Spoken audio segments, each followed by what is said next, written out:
We are back with another great episode from Revenue Unplugged. Before we get into it, if you like what you're listening to, then please like and subscribe.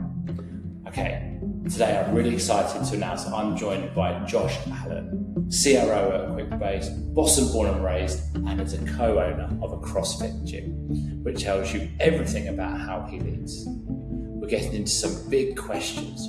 What does it actually take to build an AI native startup inside a 25-year-old company?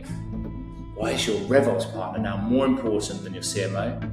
And what happens to the sales cycle when agents are running 70% of the front end? Josh also shares the warning signs he looks for in every sales hire and the uncomfortable advice he'd give any CRO still sitting on the fence with AI. This episode is sponsored by Indigo, the SaaS sales recruitment business building tech companies within revenue salespeople they need across Europe and North America. Right, let's get to it. This is Revenue Unplugged.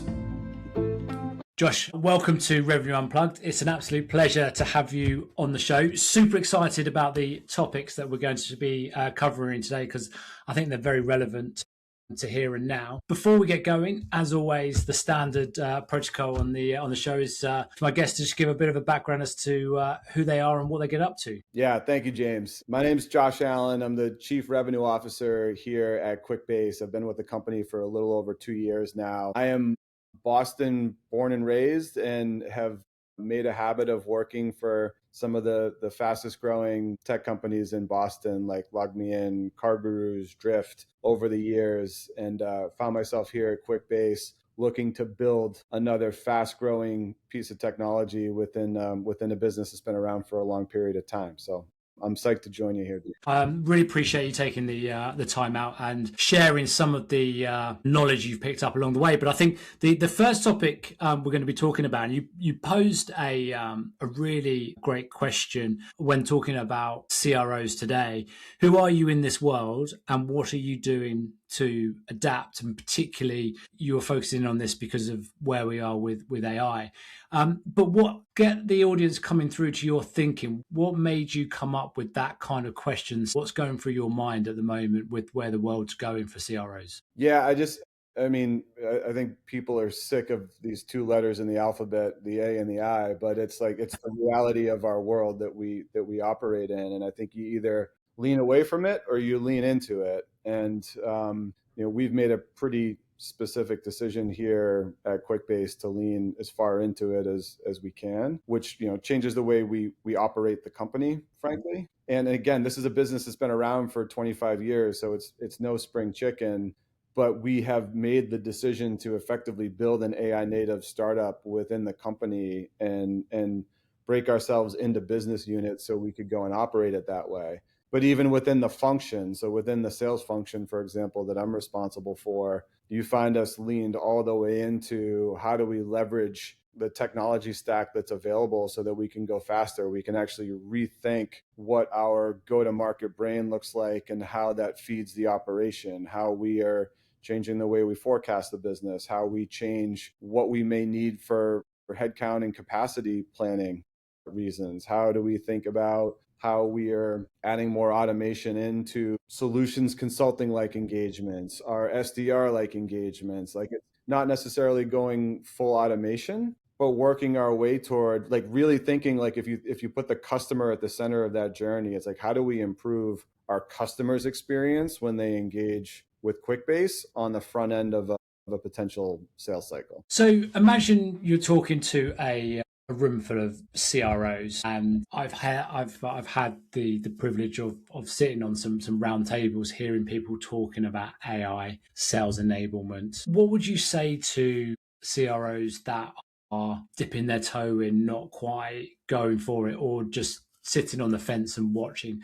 Where did you decide? Because I think it's fair to say that you dived in straight away to the deep end and got on with it. So how did you get yourself to that way of thinking and going that route? I did. What I will say is I had the weather conditions were right to do so. And so you do need to ask yourself this question if you're a CRO, or do you have the right conditions to be able to do it? One is, do you have the full support of your executive leadership team, like your peer group and your CEO, to do this as a company. Because if you're just trying to do it as a function, you're going to run into roadblocks with your own IT team, with your own security team, with your own potential systems and operations teams. So like you need that ingredient of like it is an executive leadership team decision that we are going all in on this. The second, from my point of view on the sales side, is I have an amazing partner and team in RevOps. And if you don't have that person and that team that is incredibly forward thinking in what they do and is helping you see the blind spots that you have within your tech stack and your systems, and frankly, like how the agents that you want to use, or even how like the GPT feeds the agents and how that gets linked together with the systems you have in your tech stack, or how that information then gets passed over to the agent that lives in customer success. That type of thinking from a RevOps standpoint is critical to being able to do anything, because you need to be able to build the business case to bring some of these imaginative projects to life. And you need someone who understands enough of the wiring, the electrical, the plumbing of the systems to talk through the logical way of how to bring that to life. So I have an incredibly strong partner here from a RevOps standpoint. Like those two ingredients, executive leadership support and very strong revenue operations partnership, is what allows you to bring some of that to life. So putting that to one side, because I'll definitely come back onto that, but what made you realize that you as a CRO wanted to go down that route? It's great you had the people around you to help you bring that to life, but what made you be the sales leader that wanted to because I hear a lot of the phrase in from sales leaders is you want to be the second mouse to the cheese, seems to be the favorite thing. That said, so what was in your mindset was that actually we need to go for this? Well, there's a couple of things. I think one is that the state of the art is available. Like it's available to you to do this. And the work can be hard because you also have to unwind many of the processes and systems that were put in place before, and the way they were architected and the way they were connected, the way you were pulling and accessing data to be able to inform decisions that you're making. So it's a lot of work, and it takes a lot of planning to be able to go and do that. So it's like from my point of view, because the state of the art was there and because I had a willing and able team to do the work, like why wouldn't we lean into it? So that, because we know, anyone who's running a sales team knows that from the time something enters the top of the funnel in marketing all the way through the sales process, you have inefficiencies and choke points everywhere. And whether that's a skill or will thing across the team of people that you have, or it's just making it hard in the buyer journey because they have to go through this obnoxious form and fill out 8 different things before they even get to talk to a human. And then that human, all they do are ask them 4 questions to try to qualify whether or not it should go to another human. And then that other human has to get another human to be able to answer the technical questions. It's just like, what are we doing? We're making it hard for people to buy our products. So let's think about how technology and automation can help smooth out some of those really rough points in the customer journey and start there. And so like from my point of view, it was all about, if you put yourself on the other side of the table, like not the QuickBase side of the table, but the potential buyer side of the table, and you follow that journey, where are the issues? And then what can we use in technology to be able to kind of get rid of some of those challenges and issues, whether they're human influenced or systems influenced or technology influenced? Yeah, I love part of what you said there. Why not? I think that's always a great response. When someone asks you why you're doing something, you can say, well, tell me why not. Yeah, I love that. The other part was that you mentioned that you've got a really great RevOps team, and the team around you have enabled you to be able to do this. Based on the journey that you've gone on, I know there's still a long way to go. If you feel it's the right thing to do, any sales leaders that are listening now that don't have that scale of RevOps in place now, would your advice be you need to replace? Yes, because I don't, if you are trying to get unstuck with the way you're doing things today and you want to be more forward leaning and layering in automation and technology to be able to go faster, you need other people around you who also want to go faster and who again, like know how to build the systems in a way, or work with the team internally that knows how to build the systems in a way that allows you to bring what you're imagining to life. So like, let me give an example, because I've been talking about this for years and years, and we're finally at a place where automation is real enough to be able to bring this to life, where we call it our next best call project, but it's effectively using automation within our systems to be able to crawl across Salesforce, and Gong and Outreach and email and some of the other places where you're pulling a complete view of a customer, a potential buyer, prospect, old prospect, new trial, whatever it is. And you're able to determine for a salesperson, like, what is the next most fruitful call? What is the next call that is closest to being able to get a deal done or move an important stage forward or get a next best action that we need to get wrestled to the ground as quickly as possible so that we're accelerating and shortening a sales cycle. But the belief that by using automation, and we've already seen examples of it in our business where we're using our own automation to be able to pull out like a next best call and next best recommendation for something that we're doing on behalf of a customer. It sounds very fundamental, and your best salespeople know how to manually go and sort of like comb their customer base or comb their list of potential buyers and do that. But the ones who are average or below average or who are struggling or who are ramping don't necessarily know how to do that. So if you can level the playing field and just say, like, we're going to use automation to tell you what your next best call is, like the thing that is closest to getting a deal done for you, and tee that up. That's our next big project that we're hoping to get out the door here in the next couple of weeks there, this quarter in Q.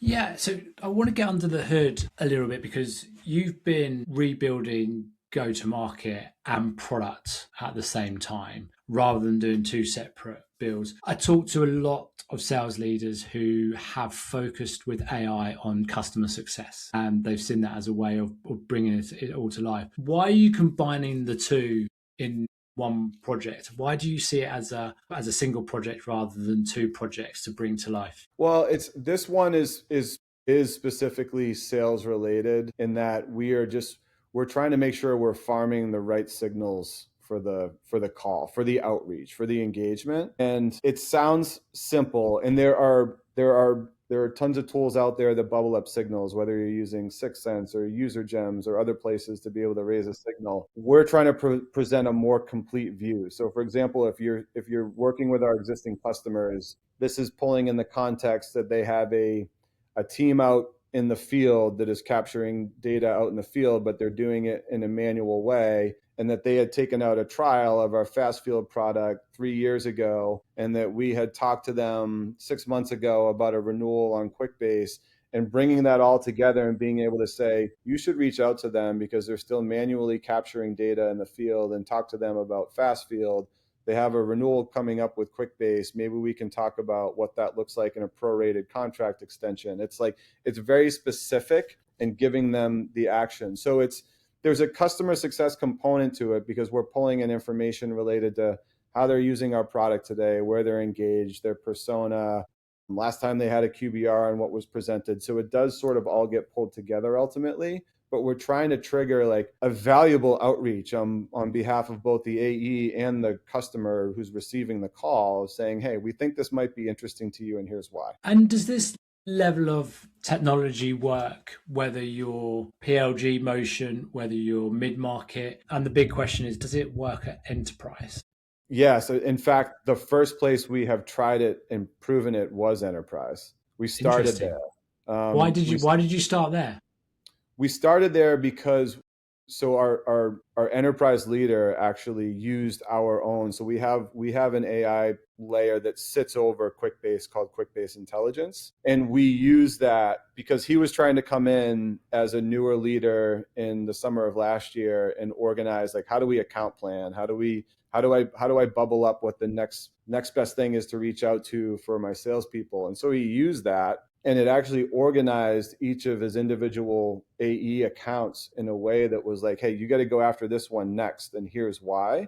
And so we kind of accidentally stumbled into it from an account planning bend, and then realized, like, this is just the way we need to organize our days. This is the way we need to operate as a business. This is how we need to plan our outreach. And so it turned into a bigger project because of something that was frankly kind of AI skunk works that somebody was trying to solve a problem for. And that's how a lot of these have actually come to the surface, or people in the team who are like, I need to get to this outcome and I'm struggling to get there. And then they test it with a GPT, or they test it by using the AI that we have in Gong, or they test it by drinking our own champagne and using our own products to source what's happening from a product data standpoint and make a recommendation based on that. So that's actually, so yes, I believe it can run the spectrum. If you're PLG, you get to use more quantifiable data to drive your decisions. And if you're enterprise, nowadays you're able to ingest all of the conversations that you have verbally, all of the email exchanges, like everything that happens over the lifetime of a customer, and you can turn that into actions through AI. So that's kind of how we're doing it. And then when you blend it with product data, you can develop a really meaningful talk track and outreach pattern as a result of it. So if you look on, and I know your day is probably far too busy to spend any time on LinkedIn, but being a recruiter that I am, I spend a lot of time on LinkedIn. There's a lot of noise around sales enablement being all about having tools that build you lists, send messages, and book calls in your diary. Do you see that as that's what sales enablement for AI is? Or is that just not even close to touching the sides? I've yet to see that actually work. I've never seen it work. And I'm sure there are examples that people can point to where it works for them. And sometimes the sizzle is what gets the scroll in LinkedIn. And when you try to get to the steak, it's really hard to find. That's an example of one where I haven't found the steak yet. So I'm sure it's there somewhere, but I haven't seen it.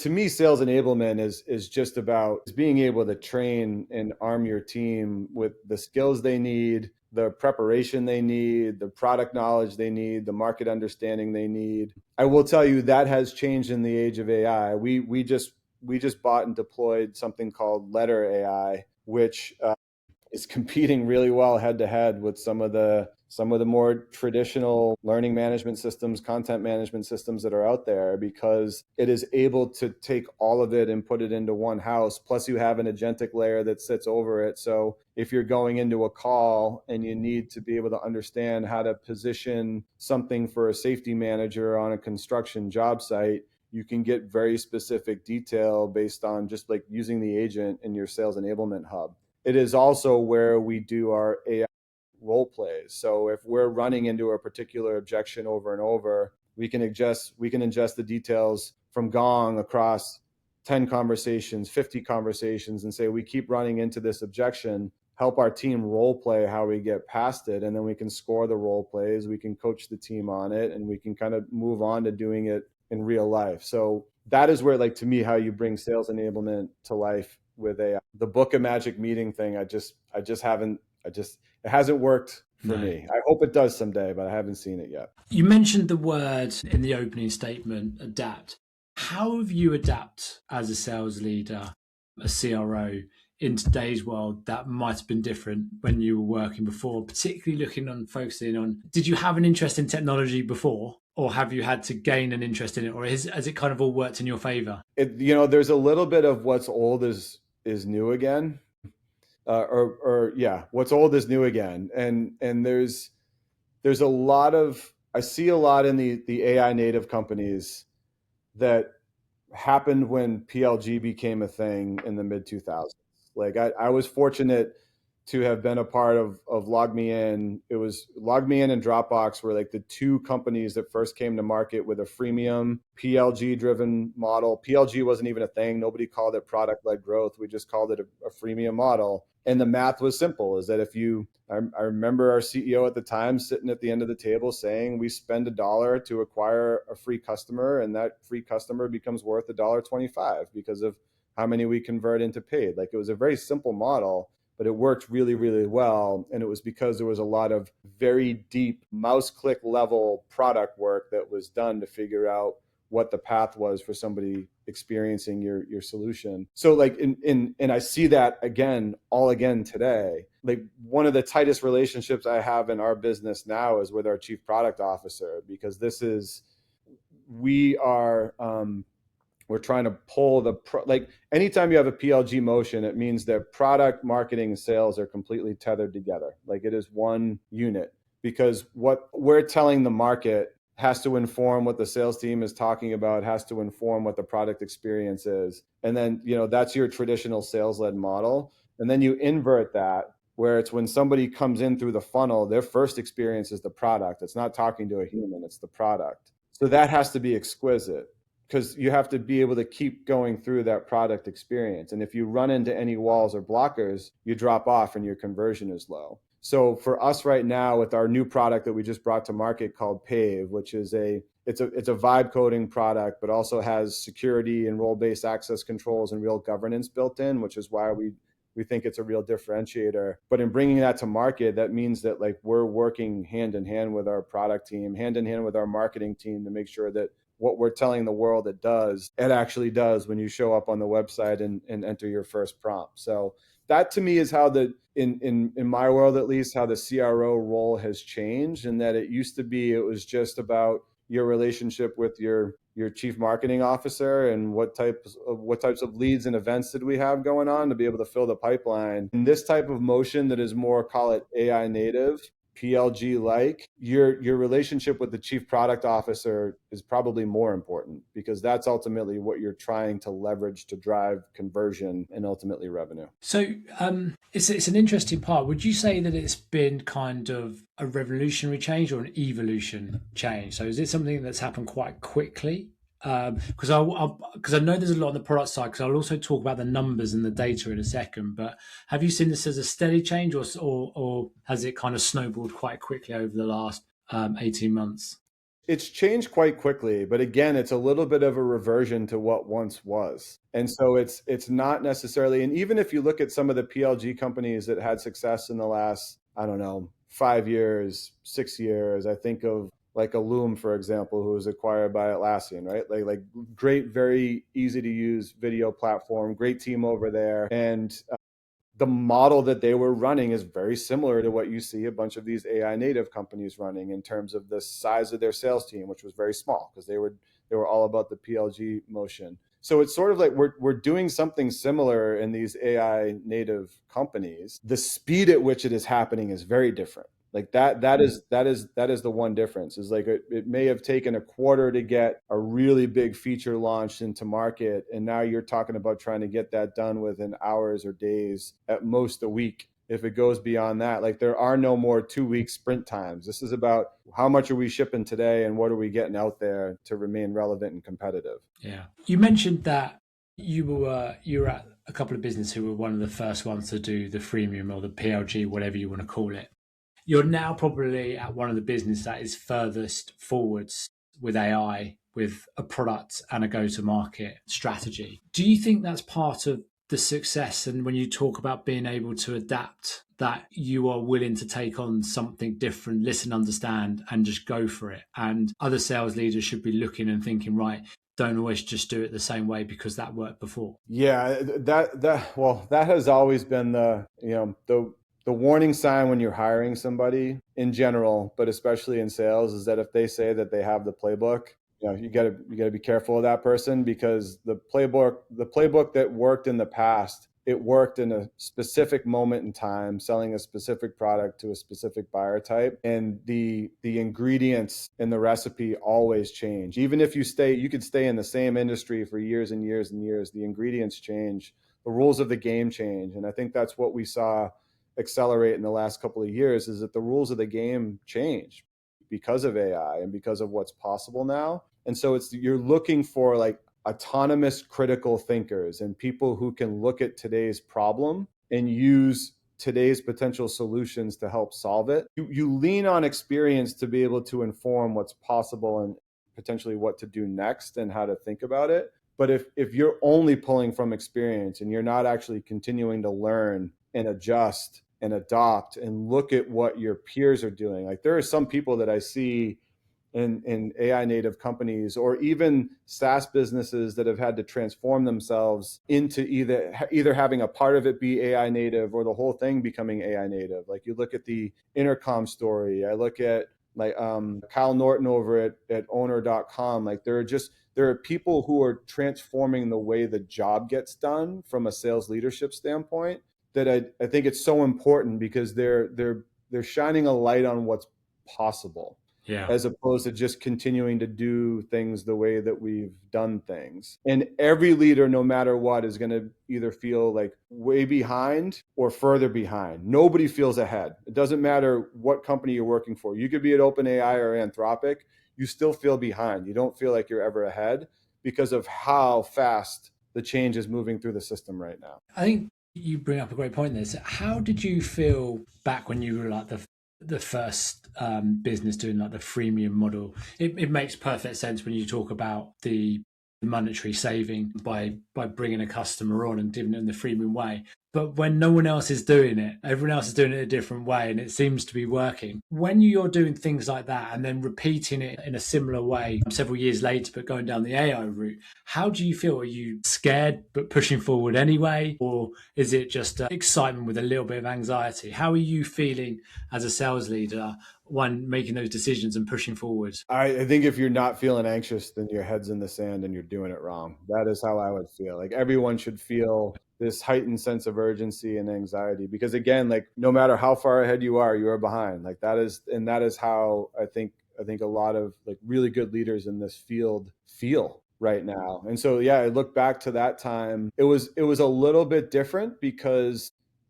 we had sort of figured something out that was new, so we're kind of not necessarily the first through the wall, but one of the first through the wall. And you had to figure out the math, you had to figure out whether or not you could get the go to market economics to work underneath it and what that was going to look like. I think here where we are now, we have a better understanding of that.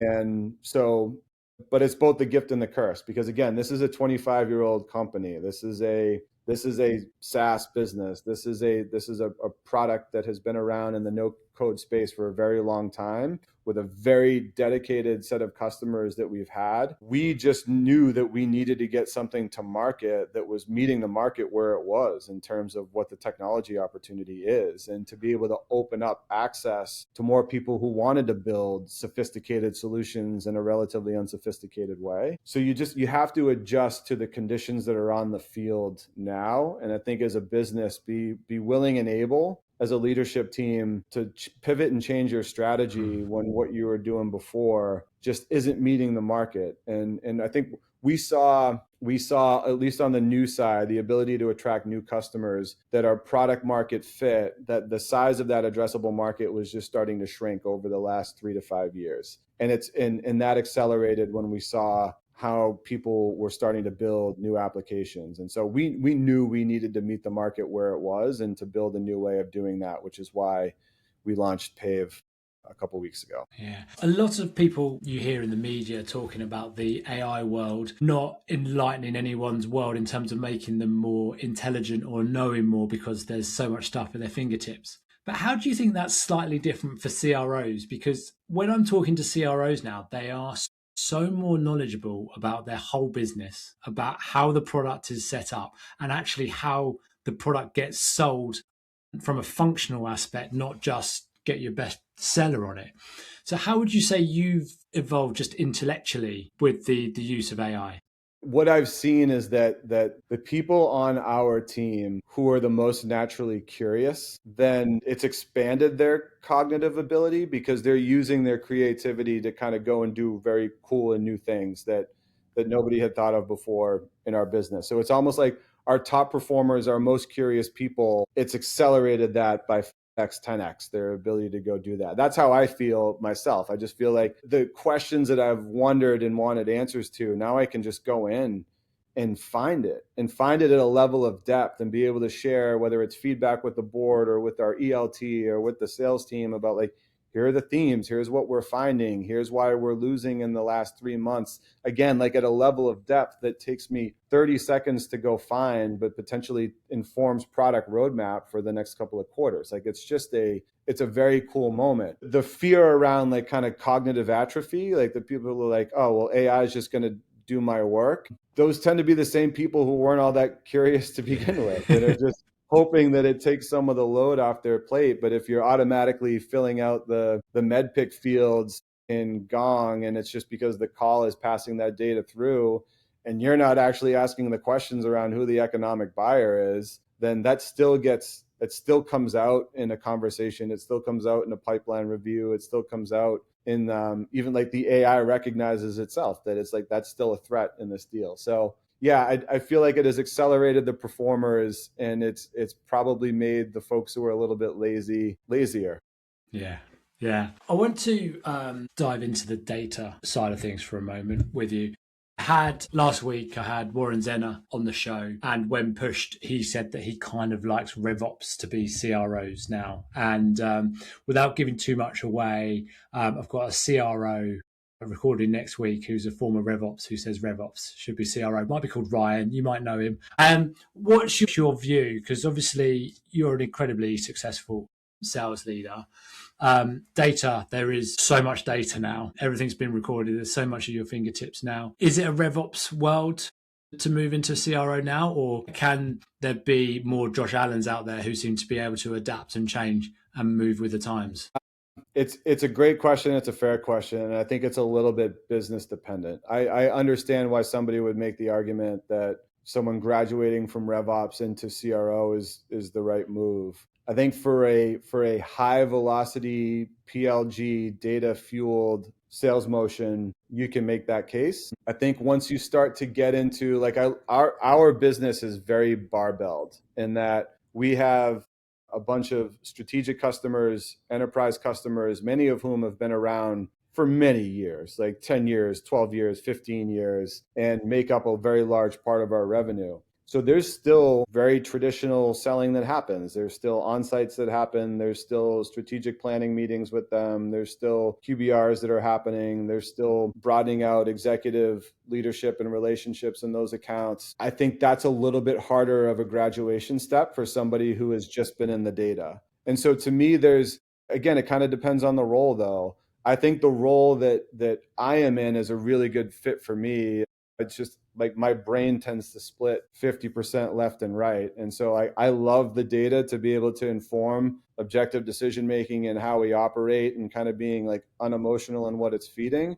But I also love the art of being able to sit down on the human side and have a conversation with a buyer who's trying to navigate a really tricky business case that they're building internally and work with them, work with the salespeople who are early in their career and are trying to develop a skill set and the soft skills associated. I love both sides of it. And in this role, I am fortunate to be able to use both sides and play in both sides. And not every CRO position is that. Did you always love the data side, and did it always make sense to you, or did you have to work hard to really understand it and to know what you were looking at to help it make sense? It goes back to my very first sales job. I reverse engineered the math on exactly how many calls I needed to make in a day to find enough opportunities to build enough pipeline against my conversion rate to hit my number. And in the very first year selling I worked for a company called Sophos. We were just antivirus. We were like the number 7 in the world antivirus, and everybody already had antivirus. So if you were calling them, they already had it. It was a great way to cut your teeth as a salesperson.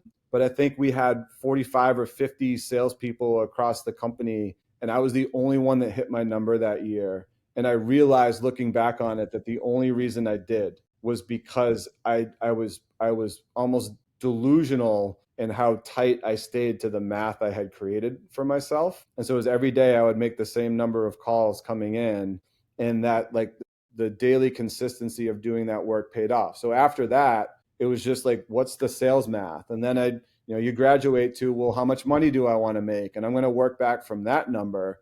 And that's what I'm going to hold myself accountable for. And so the data part always came naturally because it wasn't magic. Like I knew it worked if you just followed it and stayed disciplined, and that there were so many dials that you could tweak and change along the formula that it was fun. You figured out what you were good at and what you weren't good at. And then you worked on the part that you weren't good at. So if you were low converting and all right, like we're having trouble actually running a good discovery call, let's work on that part of our craft right now. So the data part sort of always came naturally. It was the strategic selling, big enterprise, help them build a business case, navigate all of the complex inner political workings. That was the part that took a little bit longer to develop. Okay.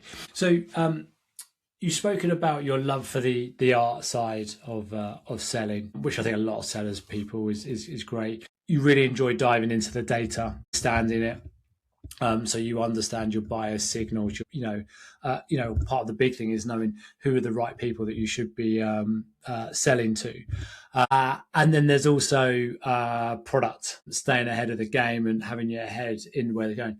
How do you split your week up? How do you know how much time to spend in each box, and when you should be getting out of something and into the next? Because that's the Yeah, challenge, right? it is a challenge, and there's, I think, anybody who's in an executive leadership seat, it doesn't matter what function you're in, whether it's sales or marketing or product or eng, you're going to have constant fires burning around you. Like, just assume that there are fires burning, and you learn over time to develop the discipline to just know the difference between a brush fire, a barrel fire, and a forest fire. And my tendency is to spend my time in the places where we have the brightest, hottest fires burning, knowing that like the work focus there is ultimately going to drive the right types of outcomes. And obviously that's a way of saying it's aligned with what our strategic focus is and where we think the biggest opportunity is right now.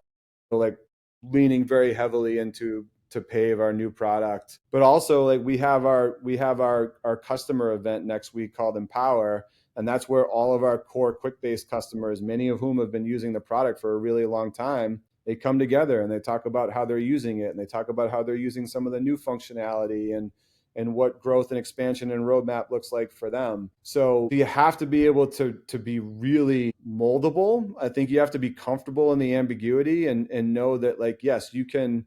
There's the old, I think it's a Churchill quote where he says, plans are not very useful, but planning is essential. And it's essentially you go through the process of planning your week, planning where you're going to spend your time and your focus, knowing that could go to the side in an instant because there's a fire that just became very bright over here that you need to go address. And so to me, that's like, I do try to plan.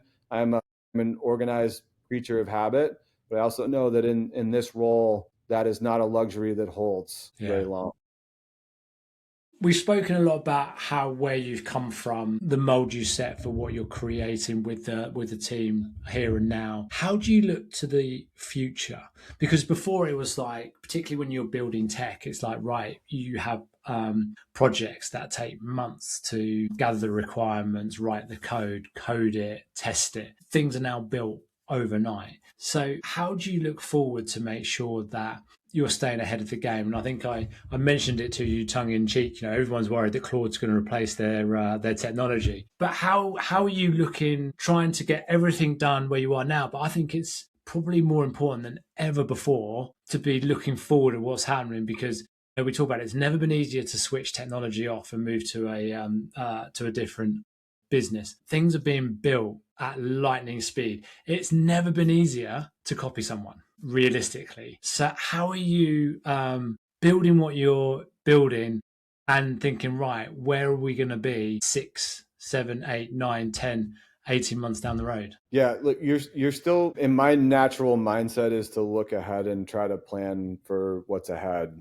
whether it's 2 years or 3 years from now. And that can be a gift and a curse. I will tell you what this moment has done probably more than anything else is forced me and a lot of our team to sort of like be where our feet are, like be very present in the moment, knowing that like the work that we're doing every single day matters more than it ever has because of the pace of play, because of how fast this is going.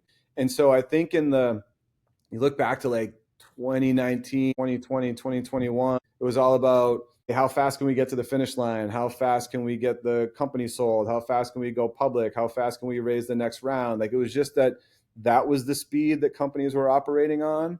And I think in this moment, there's less of that because it's like, no. How do we just focus on, from a technology and execution standpoint, us putting our best product on the ground right now and us putting our best foot forward as a team. And so it's forced us to be in this moment because there is so much ambiguity down the road for most companies. There is a lot of like the fog of war is real here. And that it's hard. Anybody who says they can tell you what's going to happen a year from now is just lying. Like they don't know because of the speed of the market. So it's actually been liberating to just focus on the work that is directly in front of us and trust that if we do a really good job with that, good things are going to happen. Love that. Before I let you go, because I really appreciate the time you've given us and all the information, insight you shared with us. When you're looking ahead 2-3 years, give us an indication in your mind of what it looks like. Is it a scary place? Are we all out of jobs? How does it look in your mind? What are you picturing? I don't think we're all out of jobs. That's good. I do believe that there are things that are going to be automated. Like you're going to continue to see roles and skills kind of burn down, the stuff that is easily transferable, but you're also going to see it bleed into spaces where even some of the markets that we like to play in, which is like construction and manufacturing, like plumbers and electrical, like businesses that have barely undergone the SaaS revolution yet, let alone having the AI revolution come in. Because there's lots of cool work that is happening and there's more need than ever for custom built solutions to match the way they operate and the workflows that they have in their business. And so from my point of view, if I look at like a go-to-market operation, sure, there's going to be a lot more automation. We will get into a world at some point in the future where there's a lot of agent to agent selling that is happening. Humans are going to stay in the loop though, especially for deals. Like the further you move up market and the more humans are involved in that buying process, the idea of completely eliminating humans in the loop, I think is still a ways off. I don't see that happening in the next 2 to 3 years. I do see the procurement processes between buyer and seller, more of the front end of that, like the 70 to 85, maybe even 90% of that process being handled between agents in the next couple of years. That's not going to be ubiquitous across all industries though. Like you're going to find that it'll start in traditional B2B technology companies, and then it will work its way into other parts of industry. But that is where we're going. You're still going to have salespeople. You are still going to have great marketers. You're still going to have great product and engineering folks that are building. You're still going to have FP&A. You're still going to have G&A teams. Like it's not all just going to disappear. You're going to have much more efficient businesses where if you're measuring from a revenue per employee standpoint, I think companies are just going to continue to get better and better in that regard, because the roles that we're doing kind of basic fundamental data entry or were unnecessary people that were in the loop of a customer journey, that stuff will continue to get automated and go away. So companies that were 1,000 people, technology companies that were 1,000 people today, maybe that's a company that's between 500 and 600 people. Yeah. But you'll have 2 companies instead of 1, so there'll be more businesses. So there'll always be the jobs and opportunities. Last but not least, if there was a sales leader that's listened to this that is still unsure about just ripping the plaster off and going for it, what would be your last words to them to try and convince them to just jump in? I just think it's your responsibility at the very least to bring it to the table with your executive team, with your CEO, of how you feel and that you're behind and that you don't have the resources around you to make the changes you want to make. Just get very specific about the changes that you want to make and what you see your peers who are maybe on the front end of the adoption curve doing. You have to do that. Like you have to voice it. You have to make it a priority. You have to make it urgent, or it's not going to move. And ultimately, in the end, as a revenue leader, you end up being the one who is holding the bag because the dollar stops with you. And so there's only so many board meetings you can walk into and make excuses about not having the technology, not having the automation, not having the talent to be able to do the work you want to do. You got to voice it. You got to get approval to get it done. And if you're in an environment where it's not going to change or you can't get it done, I would find a new environment, because this is the state of our art right now. Love it. Josh, thank you so much for your time. Really appreciate you stopping by and being such a fabulous guest. Awesome. Thank you, James. That was fun. Awesome. Right, let me stop that.